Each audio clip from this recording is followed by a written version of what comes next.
He is Jacob Hester. He is co-host of Off Campus on Sirius XM College Sports Radio. He is an NFL veteran, a national champion with LSU, and he's joining the program right now. Good morning, Jacob. I wanted to start off hot here because I've been watching the Netflix show about the SEC Any Given Saturday, and the first episode centers on Brian Kelly. And I don't know if this is a personal thing for me, but I feel his personality is hard to read at times, to put it nicely. And we've seen so many likable coaches for LSU, whether it's Les Miles, whether it's Coach O. How does the fan base feel about Brian Kelly? Well, it's good to be on with y'all, and yeah, I watch the show as well. But look, BK is certainly different than Les Miles and Coach O, and even the coach when I first got here to LSU, Nick Saban. BK certainly is his own person, and it is funny. I feel like there's a lot of people, certainly like the local media in Baton Rouge, that really don't get the sarcasm that BK is joking around with. But look, I think the fans appreciate Brian Kelly for being the LSU head coach, but, for expectations, they've certainly gone up for this LSU football team. And so the one thing really about any SEC school, but certainly LSU, if you win, they'll deal with whatever. It can be Les Miles eating blades of grass before games. If you're winning national championships, they're like, that's perfectly fine. There's nothing wrong with that at all. It can be Coach O, being shirts optional at time, but if he's winning games, it doesn't really matter, So you go out there, you win games. It might not be the same personality that the coach before had, but they'll certainly deal with it and they'll love you. Jacob, when you talk about LSU's quarterback, Garrett Nussmeier, and what he's done last season, he's one of the Heisman Trophy favorites, just behind Arch Manning this season. What do you think? How do you think he's going to perform this year? I know you worried at all about his knee, which I know he's had a little issue with that, but Brian Kelly said, not a big deal.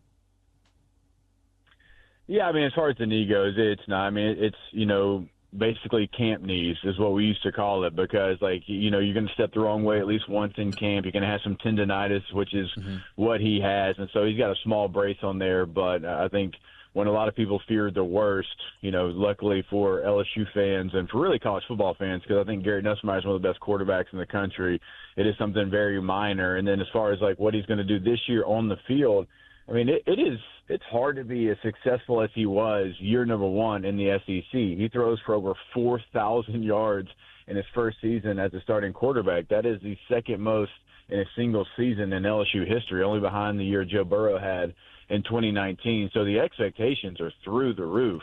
This is somebody that is a unicorn in college football. He waited his turn. In a day and age where if you don't play in year one, you got to take your ball, go somewhere else, and you can end up in 3-4 places before it's all said and done. But he waited. He waited behind a couple of quarterbacks. His freshman year was Max Johnson, and then it was Jaden Daniels, who, of course, won the Heisman Trophy. This guy has done it different than anybody else does it in college football anymore. So you can appreciate it. And he also appreciates the opportunity to be where he's at. That's why he waited and didn't go somewhere else. And he said it many times before. He could not imagine somebody else winning a national championship with LSU. He wanted it to be him. So he's somebody that's set up for a monster year. He's certainly got the weapons. You got a lot of what you had a year ago returning. You go out and you get, two different receivers in the portal from other SEC schools. And so, I think the Garrett Nussmeier hype train, the Nuss bus, as they like to call it in Baton Rouge, is full steam ahead because he is set up for a monster year. And I think he's going to be somebody that's going to hear his name called pretty early in Pittsburgh next year at the NFL draft. It feels like I'm sensing a similar trend between a lot of these top contenders is that on paper, this is the year for blank team. This is the year for Texas. This is the year for Penn State. I feel like some people are even saying this about Clemson, how this is the best team they've had in years. And it feels like LSU kind of fits that mold as well. So what has to go right for this team to win a national championship? And is it in the realm of possibility? Oh, I definitely think it's in the realm. The last 25 years of college football, outside of Alabama, Ohio State and LSU are tied for the second most national championships. LSU's done it with 3 different head coaches. Nobody else has done that. So every year, when you have the talent that LSU has, you're in that conversation. Now, for LSU specifically, I think it's going to come down to, like, of course, quarterback, and we can certainly come back to that conversation, but it's going to be about the defense.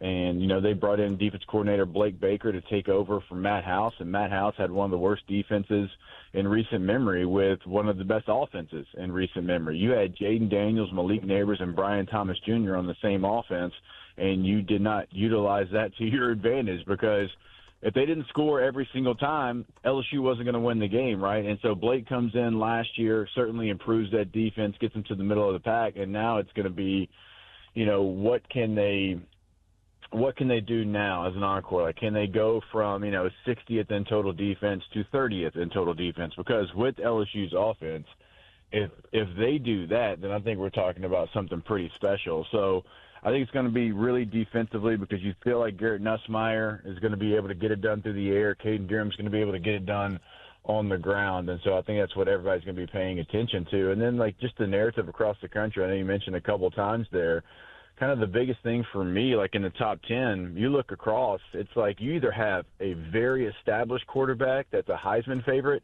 or you have somebody that's never really been the guy before. Like, you look at Texas, you look at Ohio State and Notre Dame and Georgia and Alabama. It's like they don't know exactly what they're going to get. Like, we think Arch Manning's going to be awesome, but he's only started 3 games. And then you look at Penn State and you look at Clemson, you look at LSU, you look at Miami, and it's like, okay, well, they know exactly who their guy is. We've seen them do it before, and it's like there's no real in between of that this year in the top 10. And that's fascinating to me to see which one of those is going to win out. Is it going to be the team that had the Heisman quarterback coming into the season, or is it going to be the team that we just all assume is going to be there because they got a talented guy that's never done it before? But it's like, well, it's Texas, it's Georgia. Sure, they're going to be just fine. So that's certainly something I'm paying attention to.